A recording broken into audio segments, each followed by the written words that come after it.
오늘은 그동안 잠시 머물러 있었던 로마서로 다시 돌아가서 로마서 말씀을 함께 보려고 합니다. 오늘 제가 함께 주목하고 싶은 것은 19절인데요. 여기 19절에 보시면은 너희가 친히 원수를 갚지 마라. 이게 다시 말하면은 너희 복수하지 말라 이렇게 되어 있어요. 그리고 오히려 그 원수를 사랑해라 라고 하는 내용입니다. 참 어려운 그런 말씀입니다. 자, 하나님께서는 왜 우리에게 복수하지 말라고 하셨을까요? 첫째로는 우리 자신을 위해서 복수하지 말라고 하시는 거예요. 오늘 여기 이 말씀 19절에 이렇게 시작합니다. 내 사랑하는 자들아 너희가 친히 원수를 갚지 말고.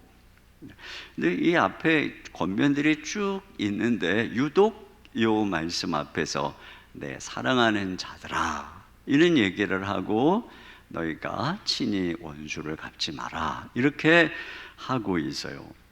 이게 제 마음에 들어왔어요. 우리가 사랑하는 가족이 가장 안타까울 때가 언제냐면은 누군가를 미워할 때입니다. 그 분노를 곱씹고 있을 때 그 분노의 정당함을 떠나서 자신을 미움의 감옥에 가두고 지옥을 살아가는 모습을 볼 때 너무나 안타깝기 때문입니다. 누군가가 그런 얘기를 했어요. 우리가 복수심을 품는 것은 마치 독약은 내가 먹고 상대가 죽기를 기다리는 것과 같다. 여러분, 뱀에게 물리면 빨리 먼저 뱀 독부터 뽑아내야 되는데 나를 문 뱀을 잡으려고 쫓아가면 결국은 내가 먼저 죽는 것이죠.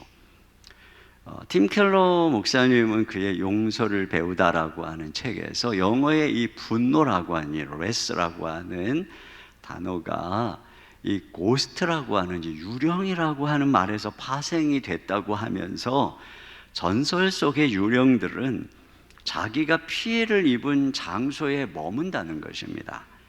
거기서 그 일을 떨쳐내지 못하고 계속 분노를 곱씹으면서 떠돈다는 것이에요. 그러면서 이렇게 얘기합니다. 우리가 분노를 용서로 처리하지 못하면 분노 때문에 유령이 될 수 있다. 서서히 그러나 확실히 유령이 되어서 쉬지 못하고 떠들 수 있다.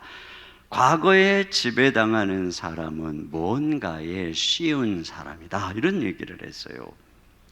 그러니까 우리가 이게 용서를 해야 되는 이유, 복수하지 말라는 것은 하나님께서 먼저 우리 자신을 위한 것이죠. 여러분, 우리가 누군가를 미워해 보세요. 그럼 그 사람을 잊어버릴 수가 없어요. 미워하는 순간 잊어버릴 수가 없어요. 그 사람의 지배를 계속 받고 있는 것이죠. 그 사람의 지배에서 벗어나는 유일한 방법은 용서하는 것입니다. 복수심을 내려놓는 것입니다. 자, 그런데 무엇보다 우리 신자가 원수를 갚지 말아야 하는 이유는 이 복수심이 용서의 은혜를 잃어버리게 하기 때문에 그렇습니다. 마태복음 6장 12절을 다 같이요. 시작. 우리가 우리에게 죄 지은 자를 사하여 준 것 같이 우리 죄를 사하여 주시옵고. 네, 이 말씀은 우리가 우리에게 죄 지은 사람을 용서해 줄 때 하나님의 이 사죄의 은혜를 경험할 수 있다는 것입니다. 반대로 우리가 누군가를 용서하지 않으면 우리는 하나님이 우리를 용서하시는 그 사랑, 그 은혜를 놓치게 된다는 것이에요. 여러분, 우리가 하나님으로부터 받은 은혜의 사랑은 용서의 사랑입니다. 그렇기 때문에 용서하지 못하는 마음에는 하나님의 사랑이 머물 수가 없는 것이죠. 제가 그 개척 초기에 굉장히 마음에 분노하는 힘든 일이 있었어요. 이제 토요일 날 하루 종일 설교 준비를 하는데 설교 준비가 안 되는 것입니다. 밤이 깊어가고 주일은 다가오는데 설교 준비는 안 되고 그 마음이 분노로 얼어붙어 있으니까요. 너무 힘들어서 엎드려서 기도하면서 막 신음을 하고 끙끙거리는데 너무너무 마음이, 아무리 은혜를 구해도 마음이 그냥 은혜가 없는 거예요. 그때 주님께서 제게 말씀하셨어요. 그 깊은 밤에 용서해라, 이렇게 말씀해 주셨어요. 근데 저는 하고 싶지 않았지만 어쩔 수 없는 상황이어서 그냥 하여튼 의지적으로 하나님께 제가 말씀드렸어요. 주님, 제가 용서합니다. 제가 그분을 용서합니다. 근데 이렇게 입술로 고백하는 순간에 왈칵 눈물이 쏟아지더라고요. 그러면서 갑작스럽게 하나님의 용서의 사랑이 내 마음속에 밀려 들어오기 시작하는 것입니다. 나를 위해서 십자가에서 내 모든 허물을 용서하신 주님의 사랑이, 나는 자주자주 베드로처럼 부인하지만 그 현장에서 베드로와 눈이 마주쳤을 때 그 동정의 눈빛, 그 용서의 눈빛으로 바라봐 주시는 그 주님의 사랑, 긍휼이 갑작스럽게 마음속에 깊이 다가오면서 하나님이 나를 용서하신 그 사랑은 얼마나 큰지, 그냥 마음속에 복수심이고 이런 미움이고 다 사라지고 주님이 나를 용서한 사랑에 막 눈물을 흘리는 것이, 그러고 나니까 금방 말씀의 준비가 되고 풍성하고, 그래서 다음날 주일에 설교를 계속 울면서 억울해서 우는 게 아니라 주님의 그 용서의 은혜가 너무나 감사해가지고 눈물을 흘리면서 설교를 했던 그런 기억이 있어요. 제가 목회자로서 늘 깨닫는 것이 뭐냐면은 이 용서의 은혜보다 더 소중한 것은 없다는 사실입니다. 그래서 이 은혜를 잃어버리지 않으려고, 결국은 내가 이 마음에 미움이 있으면 안 되니까 미움, 복수심을 버리고 용서하려고 애를 쓰는 것이죠. 가끔 아내하고 다투면 제가 먼저 가서 사과를 해요. 왜냐하면 그러지 않으면 설교 준비가 안 되고 기도도 안 되고, 어쨌든 솔직히 내가 잘못한 것도 아닌 것 같은데, 근데 시시비비가 중요한 게 아니라 아내가 뿔나갖고 하나님이 하늘문을 닫고 있으니 방법이 없습니다. 가가지고 그냥 미안해 여보, 그러면 뭘 잘못했는데? 또 이렇게 물어. 의문의 일패를 당하고, 그리고 가서 앉아가서 말씀을 준비를 하면 그제서야 설교 준비가 되는 거예요. 어떤 분들은 직장에서 화가 나면 꾹 참잖아요. 왜냐하면 내 그 직장을 잃어버리지 않으려고 더러워도 참자. 근데 저는 왜 참고 용서할까요? 주님의 용서의 은혜를 잃어버리지 않기 위해서입니다. 내가 미워하는 순간, 분노에 사로잡혀 있는 순간 기도도 막히고 찬양도 막히고 영감도 사라지고 그러는 거예요. 때때로는 제가 누군가를 향해 독한 마음 한번 가져보고 내가 절대로 가만두지 않으리라 이렇게 다짐해보지만 그게 절대 오래 가지를 않는 거예요. 예전에 제가 사랑의 교회 부교육자로 있을 때 고욱하는 목사님께 자주자주 혼났어요. 워낙에 불과 같은 성품이셔가지고 뭔 일이 있으면 급사에 전화해가지고, 전화를 받으면 막 불과 같은 호령이 들립니다. 그래서 이제 나는 죽었다.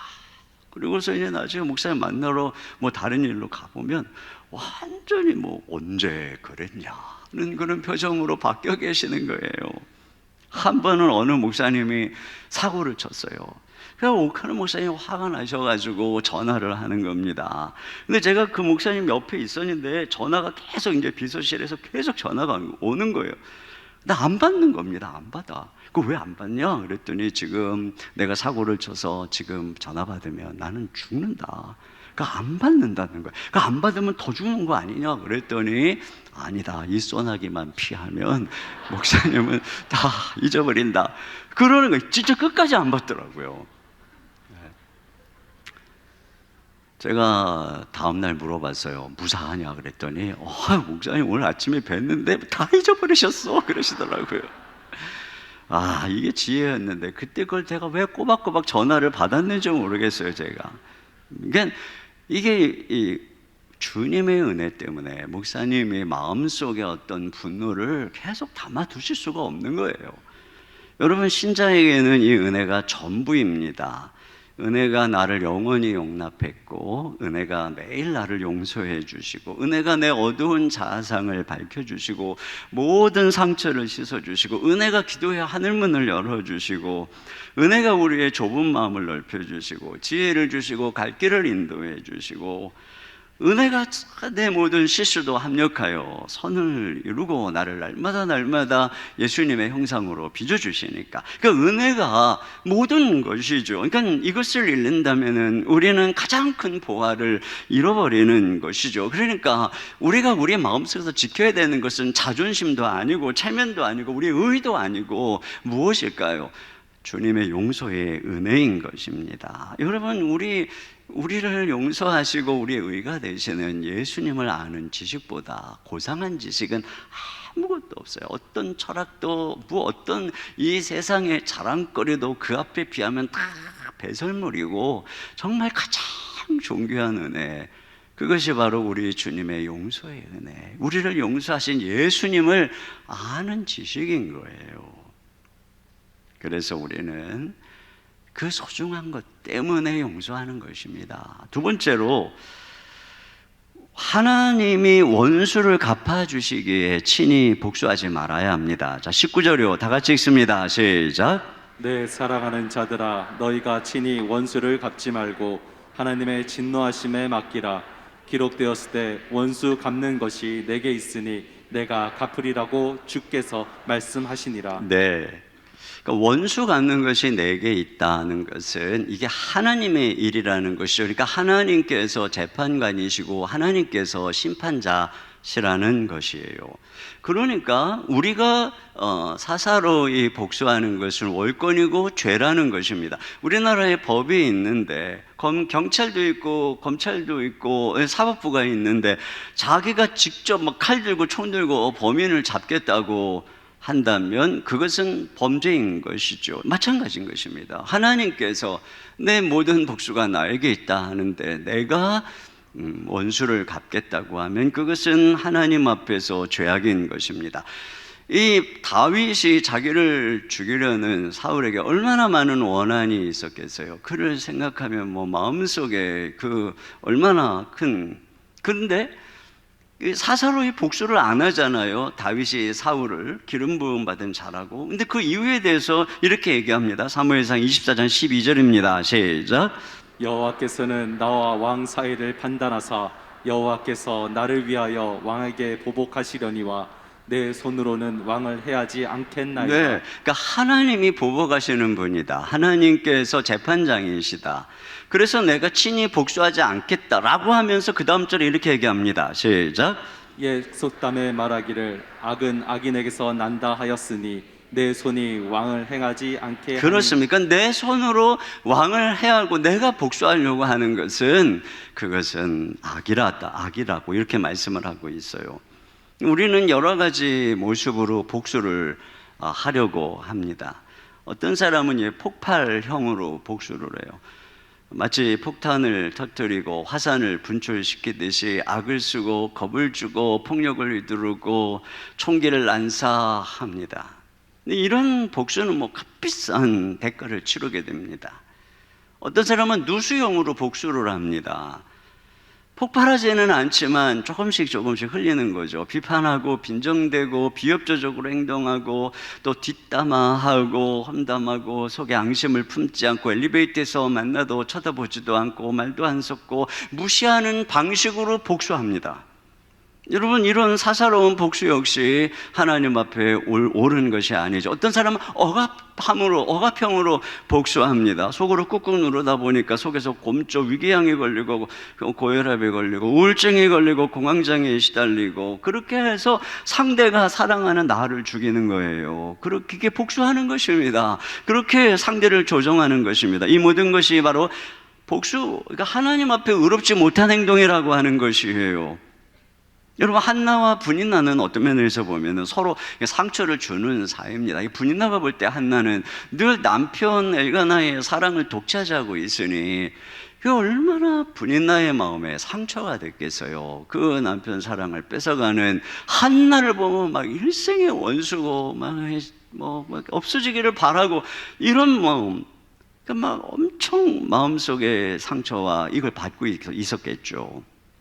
그러니까 분인나는 한나를 원수로 생각하고 그를 격동하고 막 이제 이럽니다. 근데 이것을 하나님께서 정죄하고 있는 것을 보게 되죠. 근데 한나의 입장에서는 분인나가 아들을 쑥쑥 낳고 있는 그 모습이, 이 무자한 이 한나의 입장에서는 그때 얼마나 상처가 되겠어요. 그러면서 또 자기를 막 격동하고 그럴 때 이 한나가 당하는 그 고통은 또 이루 말할 수가 없는 것입니다. 그런데 한나는 맞붙어 싸우지를 않고 그 문제를 가지고 하나님께 나가는 거예요. 하나님께 자기의 원통함을 아뢰면서 하나님께 이 모든 것을 맡기는 것입니다. 그 하나님이 그 한나를 축복해 주시는 것을 알 수가 있죠. 그러니까 여러분, 우리가 아무리 마음에 그런 것이 있어도 우리가 이 복수하고 이것은 하나님 앞에서 옳지 못한 것이라는 얘기예요.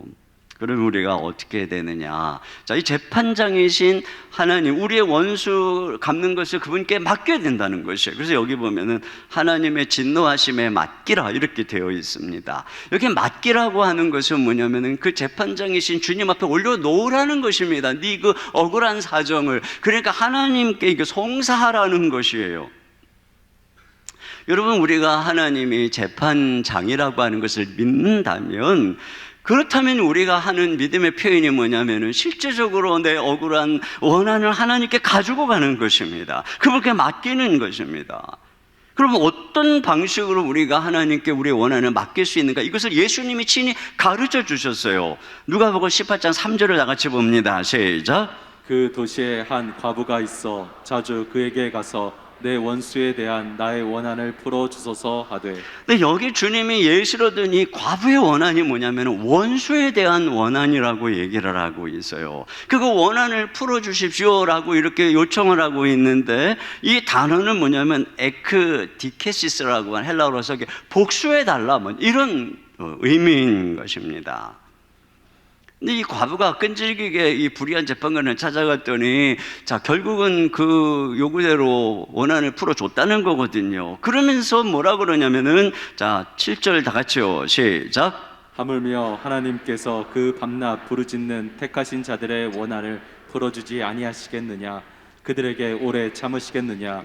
여기 밤낮 부르짖는 택하신 자들, 하나님의 자녀들의 원한, 그 원한이 무슨 원한이겠어요? 원수에 대한 원한인 것이지요. 그걸 하나님이 어떻게 하시느냐? 원한을 풀어주시겠다. 이 같은 단어예요. 에크디케시스라고 하는, 내가 복수해 주겠다.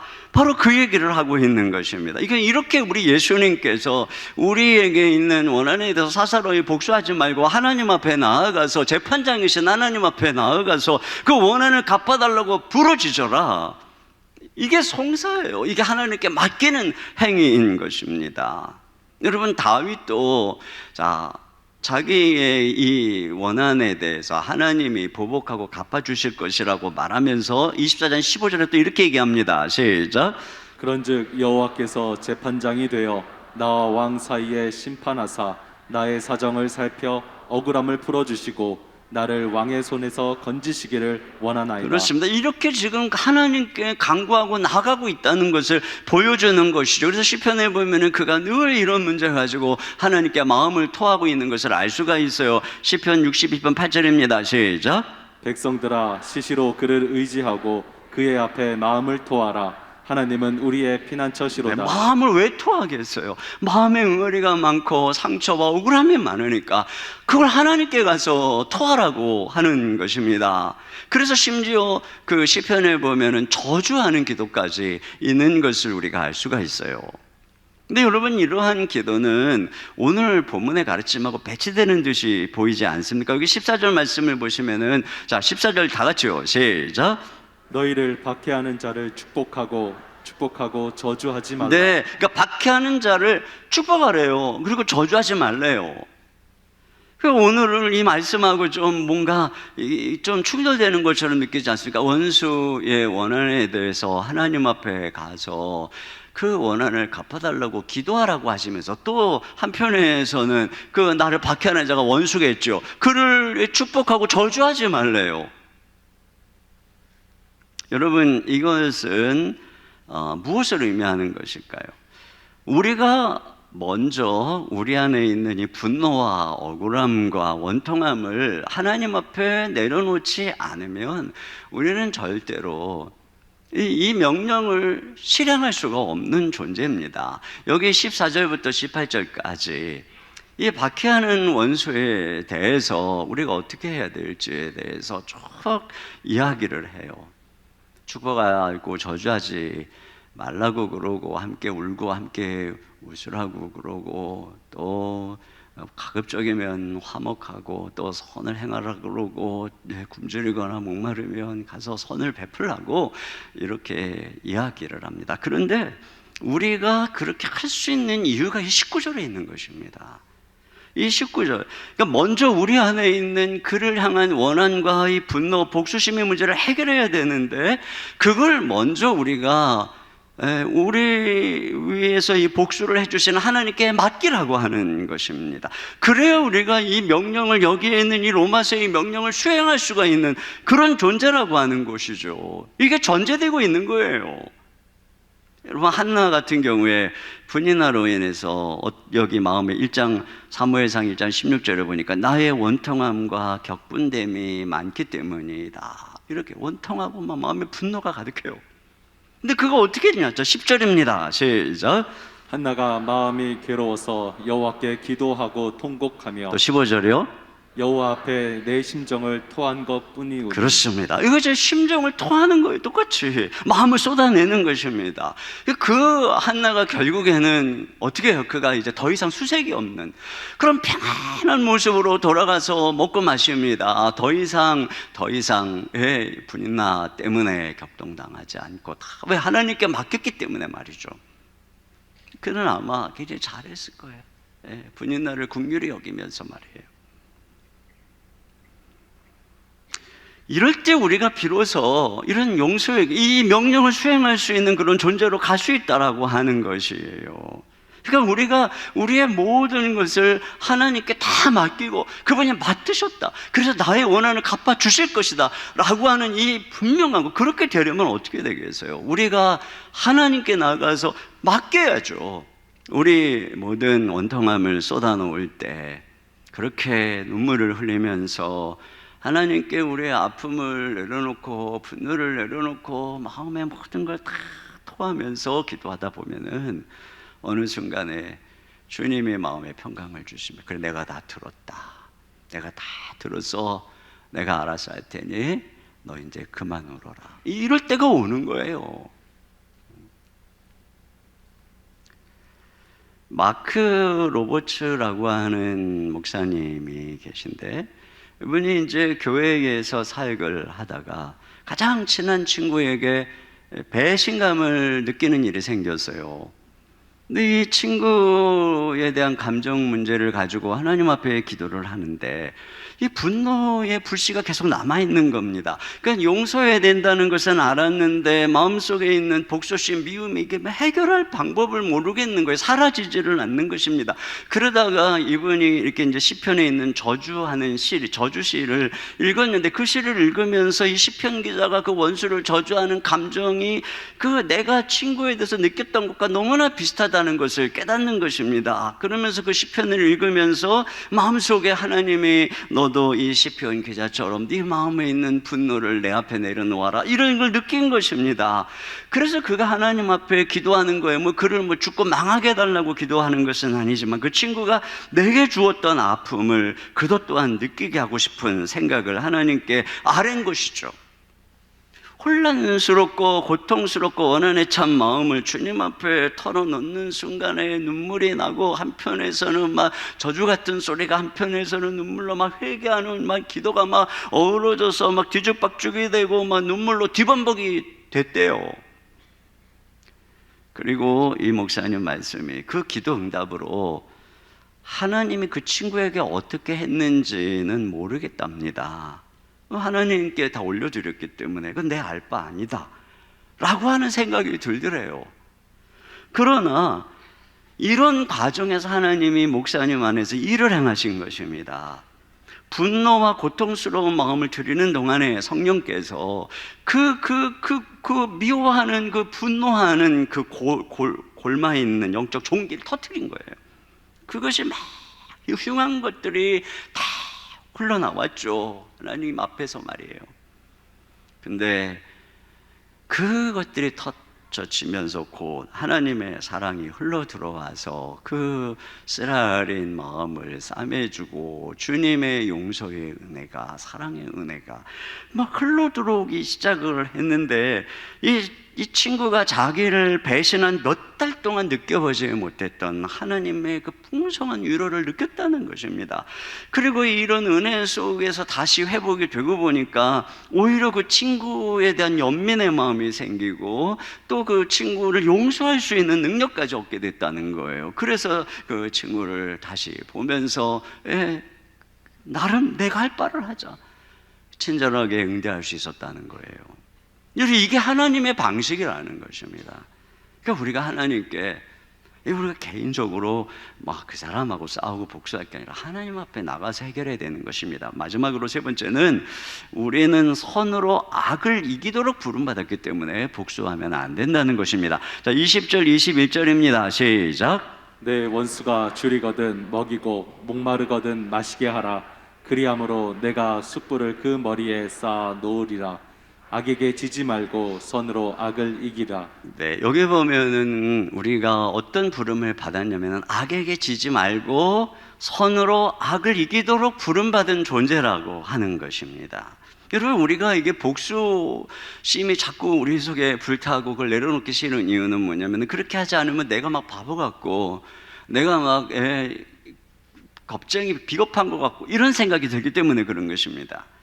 팀 켈러가 오늘날 이게 용서의 실천이 빈곤한 이유에 대해서 두 가지를 얘기했는데, 첫째는 뭐냐면 심리 치료 문화라고 얘기를 했어요. 그러니까 이 심리학에서는 내담자가 적대감을 품고 살아가는 법을 가르친다는 거예요. 용서하는 법을 가르치는 것이 아니라 맞서고 그 적대감을 품고 견디도록 가르친다는 것이죠. 그러니까 이 심리학적인 측면에서는 이게 용서가 설 자리가 없다는 것입니다. 또 두 번째는 수치와 명예 문화라고 이야기를 했어요. 과거에 이 수치를 막 죽는 것보다도 더 싫어하고 이 명예를 중시했던 뭐 그런 시대가 있었잖아요. 뭐 또 그런 고대의 또 부족들도 있잖아요. 이런 것들이 오늘날 팽배하다는 것입니다. 그래서 반드시 안갚 되갚음을 해야 되고, 누가 남에도 조금이라도 불편함을 끼치면 절대 참지 못하는 이런 그 문화가 가득하다는 것입니다. 또 한 걸음 더 나아가서는 오늘날은 이 피해자의 지위를 얻기 위해서 또 경쟁한다, 이런 이야기를 했어요. 그러면서 SNS를 통해서 가혹한 재판을 한다는 것입니다. 근데 이런 사고에, 이런 이 시대의 사고에 우리가 익숙해 있다는 것이에요. 그러다 보니까 점점 내가 이 복수를 하지 않으면 이상하고 내가 복수를 해야만 하는, 점점 이 성경의 말씀이 내게 와닿지 않는, 그러니까 우리의 이 부르심하고는 전혀 다른 이 세상의 부르심을 따라서 살아가게 되는 것이죠. 여러분, 이 다윗이 한 번은 나발을 죽이려고 한 적이 있죠. 그러지 않아도 사울에게 쫓기면서 600명의 사람들, 소년들, 군사들을 데리고 막 쫓겨다니는 중에 먹을 것이 없으니까 저 나발이라고 하는 이 거부의 양떼를 이제 지켜주면서 나중에 이제 양털 깎는 때에 뭔가 이제 먹을 것을 구하러 소년들을 보냅니다. 군인들을 보낸 거죠. 근데 나발이 이 다윗을 모욕합니다. 그러니까 그러지 않아도 다윗이 굉장히 지금 마음속에 상처가 있는데 완전히 그 다윗을 그냥 초라하게 만들어 버린 것입니다.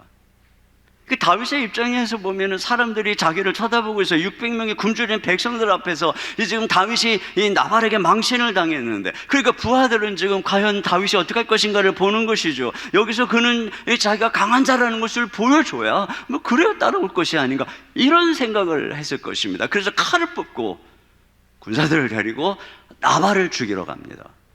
그때 아비가일이 그 다윗을 막아서서 그의 마음에 복수심을 내려놓게 하는데, 그게 뭐냐면 아비갈이 이렇게 말하는 거예요. 다윗이여, 당신은 여호와의 싸움을 싸우고 있는 분이고 당신의 삶에는 잘못한 것이 한 가지도 없고, 그렇기 때문에 하나님은 당신 편이고 원수가 당신을 절대로 해하지 못하도록 하나님은 당신을 생명싸개 안에 감출 것이고 당신은 지도자가 될 것입니다. 그런데 왜 저 개만도 못한 나발 같은 자의 피를 사사로이 흘려서 당신의 이력에 흠집을 내려 합니까? 이렇게 얘기하는 거예요. 그때 이 다윗이 자기가 부름받은 하나님 앞에서의 얼마나 영광스러운 존재로서의 자신의 정체성, 이걸 깨달은 것입니다. 그러니까 이 복수심이 쫙 사라지고 돌아갑니다. 하나님께 맡기고, 하나님은 그 다음 나발을 심판해서 죽게 하는 거죠. 그 뒤에.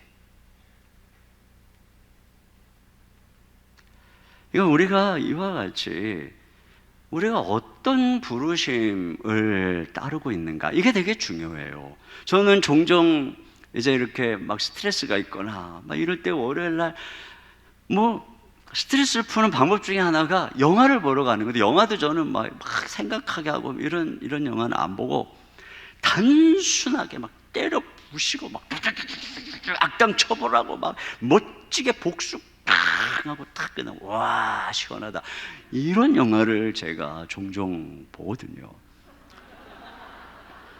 근데 제가 이 말씀을 묵상하면서 이제 이런 영화 보면 안 되겠다. 내가 그런 영화를 보면서 야, 저 사람 멋있다, 그거 나도 모르는 사이에 내 마음속에 이런 세상의 인식이 들어오는 거예요.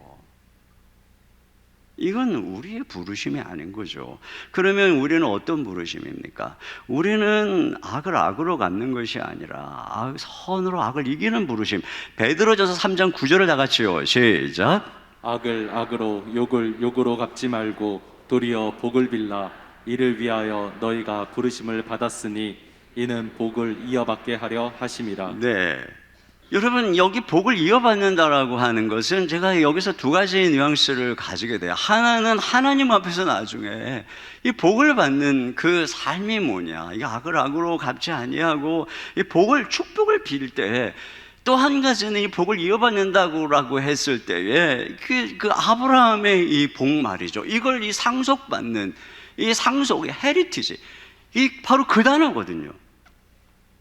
여러분, 아브라함이 받은 복이 무엇입니까? 그에게 복을 주고 그로 복이 되어서 열방이 그를 통해 복을 받는 존재로 아브라함이 부름받았어요. 그러니까 아브라함의 존재는 어떤 존재냐면은 열방을 저주하는 존재가 아니라 열방을 축복하는 존재로 부름을 받았어요.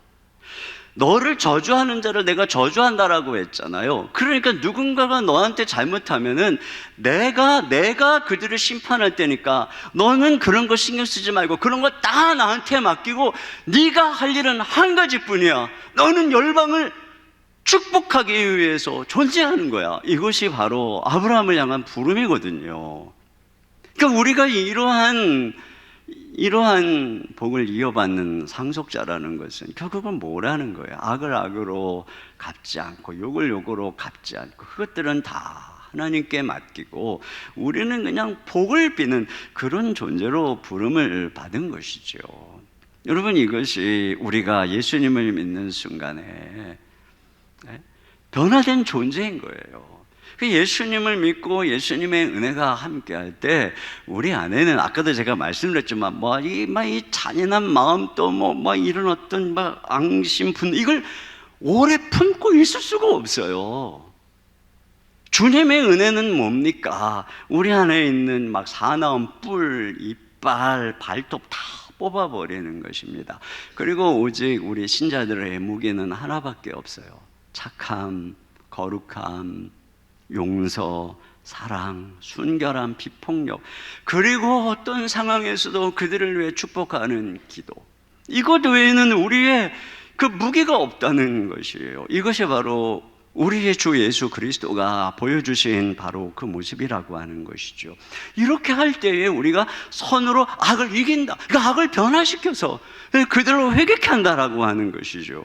이게 우리 주 예수님의 방법이라고 하는 것이에요.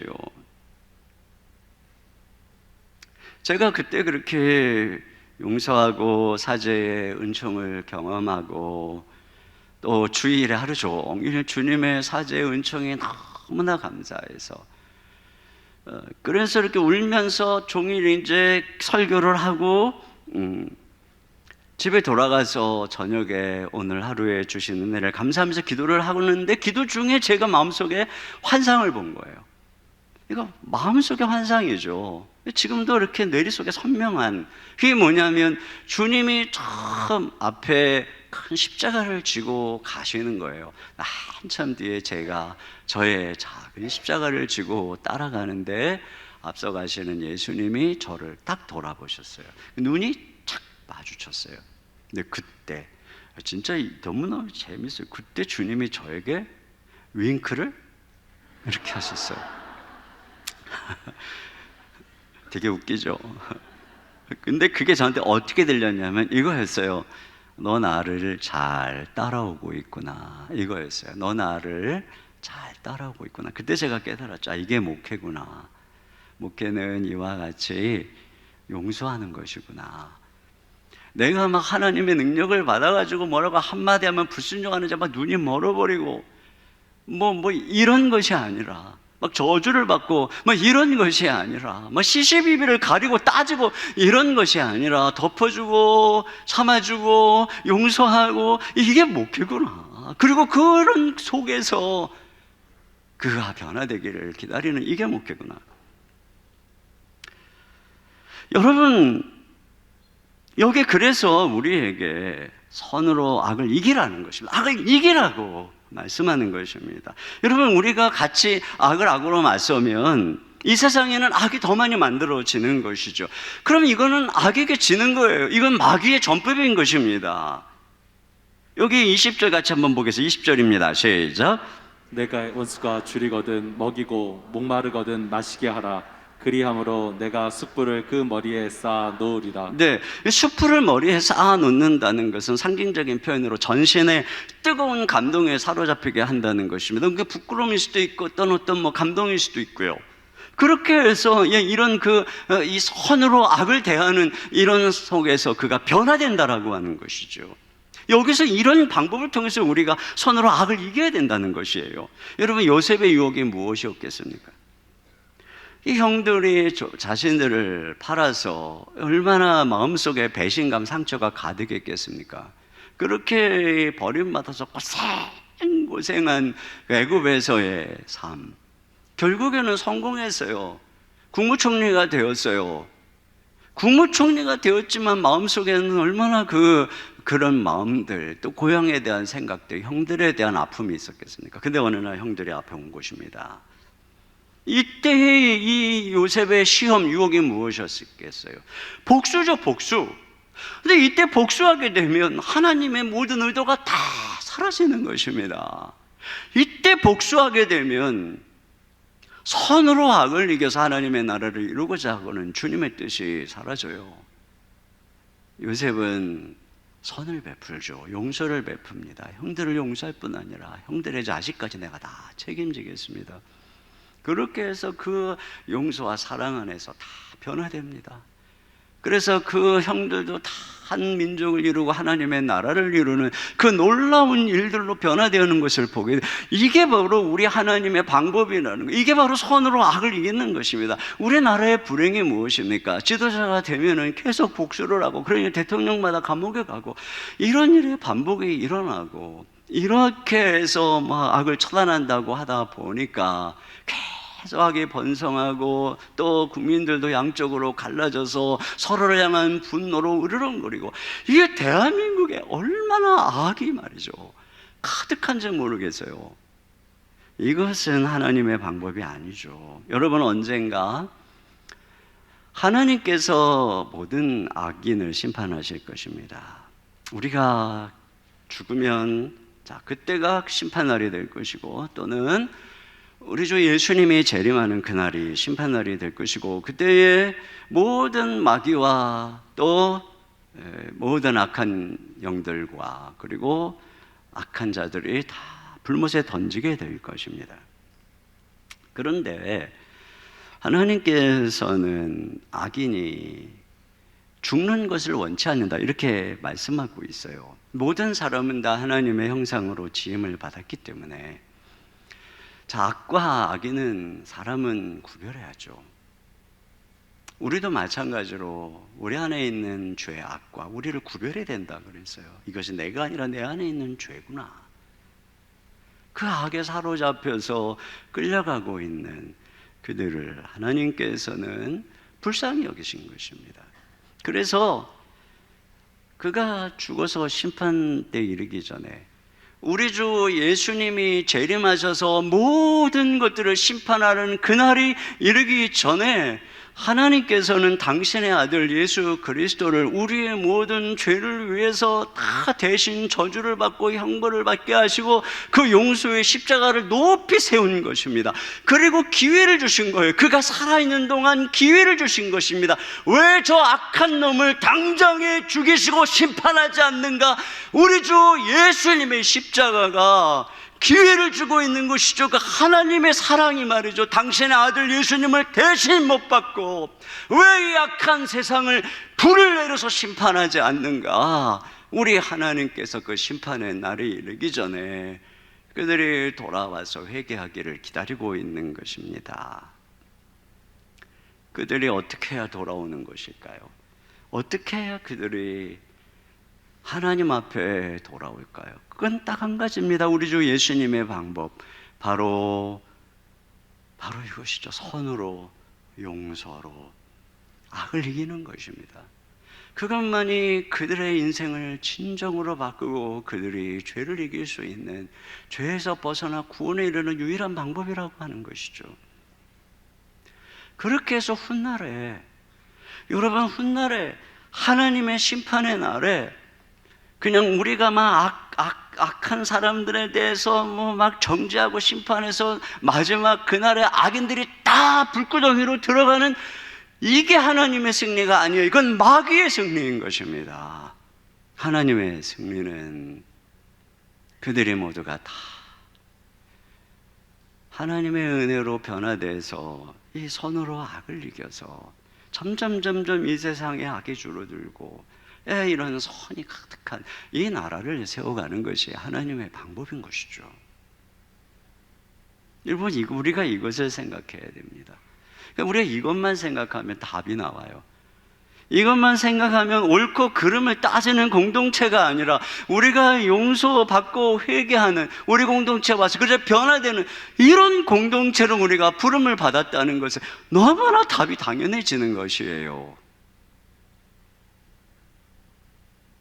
코리텐붐 여사의 이야기를 하고 마무리하겠습니다.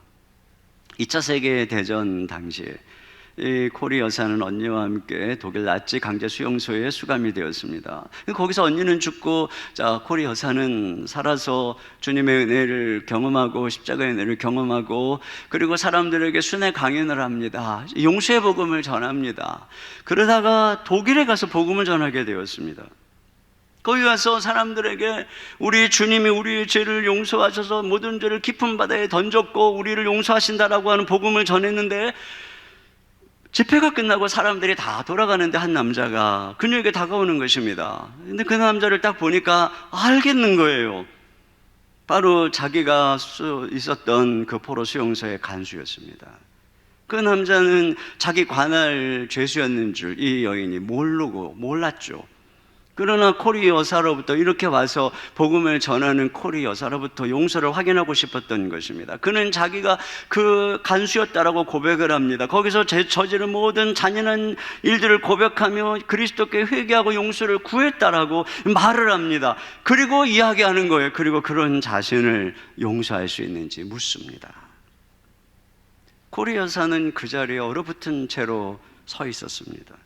그는 용서할 수가 없었어요. 거기서 언니가 죽었기 때문에 처참한 죽음을 경험한 그 언니의 죽음이 아무런 대가도 치러지지 않은 채 그렇게 용서해 버릴 수 있을까? 지워버릴 수 있을까? 그러나 하지만 이 여인은 용서해야 된다는 사실을, 예수님이 그 십자가의 죽으심으로 나를 용서한 것처럼 그 어떤 죄도 용서해야 된다는 그 사실을, 그리고 그 모든 것들은, 그 모든 원한은 다 하나님께 손에 있다는 사실을 인식하면서 기도한 거예요. 주님, 제가 이 순간 선택할 것은 용서인데 힘을 주세요. 그때 하나님께서 이 손을 들어서 그 사람의 손을 맞잡을 힘을 주셨어요. 그가 이렇게 얘기를 합니다. 악수의 손을 내밀고 이렇게 얘기합니다. 그래서 딱딱하게 기계적으로 내 손을 뻗어 그가 내민 손에 포겠다. 그러자 놀라운 일이 벌어졌다. 찌릿한 전류가 내 어깨에서부터 팔뚝을 타고 흘러 맞잡은 손까지 관통한 것이다. 그러면서 치유의 온기가 내 온몸을 휘감는 것 같았고 눈물이 핑 돌았다. 그리고 나는 이렇게 말했다. 내 마음을 다해 형제님을 용서합니다. 그리고 이렇게 고백합니다. 하나님의 사랑이 그때만큼 절절히 실감한 적이 없었다. 여러분, 우리 하나님이 우리를 용서하는 그 용서는 정말 우리 대신 어마어마한 저주와 형벌을 받으신 용서인데, 우리가 용서하는 게 큰 만큼 우리는 그 용서의 큰 사랑을 경험하게 되는 것이죠. 그리고 우리는 모든 것을, 모든 상처를 다 잃어버리고 하나님이 우리에게 주신 부름을 따라서 이제 더 이상 용서의 노예가 아니라 거기서 해방돼서, 그 수용소에 해방돼서 먼 하나님의 부르심의 바다를 항해하는 것이에요. 사실 이 설교는 하기가 참 어려웠습니다, 저에게는. 왜냐하면 저는 우리 교회에 정말 용서하라고 하기에는 너무나도 힘든 상황을 경험하고 있는 성도들의 이야기를 알고 있기 때문입니다. 그래서 정말 이 설교를 자꾸 미루고 싶었어요. 어려운 일이지만 우리 주님의 은혜를 믿고 한 걸음 한 걸음 내디뎌서 우리가 이 용서의 길을 걸어가므로 하나님이 우리와 함께 걸어가시고 또 능력 주시는 것들을 경험할 수 있기를 주님의 이름으로 축원합니다. 우리 시간에 같이 찬양 드리겠습니다.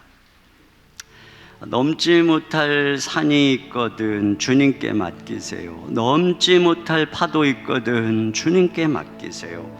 참지 못할 분노 있거든 주님께 맡기세요. 참지 못할 슬픔 있거든 주님께 맡기세요. 우리 이 시간 우리 마음속에 염려, 근심, 분노, 미움 다 주님께 맡기면서 찬양을 드리겠습니다. 넘지 못할 산이 있거든 주님께 맡기세요. 넘지 못할 파도 있거든 주님께 맡기세요. 우리 가야 할 길을, 우리 가야 할 길은 멀고도 험하여 더덕이며 가야 하는 우리 인생인데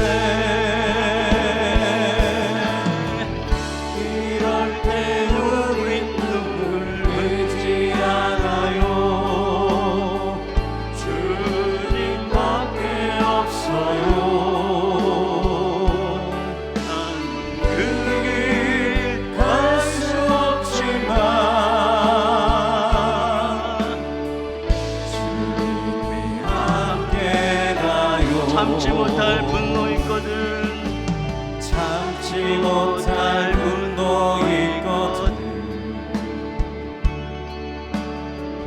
주님께 맡기세요. 참지 못할 슬픔 있거든 주님께 맡기세요. 우리 살아갈 길을 눈물의 골짜기 내 힘으로 잡지 못해 그 느끼네 이럴 땐 우린 누구를 의지하나요 주님밖에 없어요 나는 그 길 갈 수 없지만 주님이 함께 가요 우리 이 시간 말씀을 생각하면서 같이 기도 제목을 주님 앞에 올려드립니다. 함께 읽습니다. 주님, 우리가 복수심에 사로잡혀 스스로를 파멸치 말게 하시고 원수를 용서함으로 더욱 넘치는 용서의 은혜를 누리게 하소서. 주님, 스스로 원수 갚으려 했던 모든 죄를 회개합니다. 나의 모든 원통함과 아픔을 주님께 기도로 아뢰오니 치유하여 주소서. 주님, 우리를 축복하는 존재로 부르셨음을 알게 하사 항상 선으로 악을 이기게 하소서. 예수님처럼 용서하고 사랑하게 하소서. 믿음으로 돌파하라. 계속되는 3대 특세를 통해 말씀의 은혜, 기도의 능력을 충만히 누리는 우리 교회, 우리 가정이 되게 하소서. 우리 시간에 같이 한 목소리로 말씀을 생각하며 주님 앞에 기도합니다. 하나님 아버지, 참으로